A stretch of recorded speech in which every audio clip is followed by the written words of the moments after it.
Jelang peringatan Tahun Baru, Bandara Sultan Mahmud Badarudin II Palembang telah menambah armada maskapai guna antisipasi lonjakan penumpang.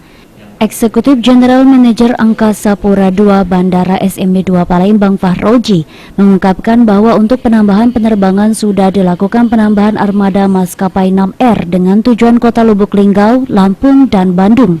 Penambahan dari Bandara Sultan Mahmud Badarudin II ke Lubuk Linggau, kemudian Bandara Sultan Mahmud Badarudin II ke Lampung dan ke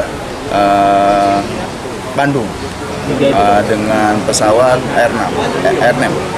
N6R. Ia juga menambahkan selain penambahan armada, pihak Bandara SMB II juga menambah outlet yang berada di ruang tunggu bandara.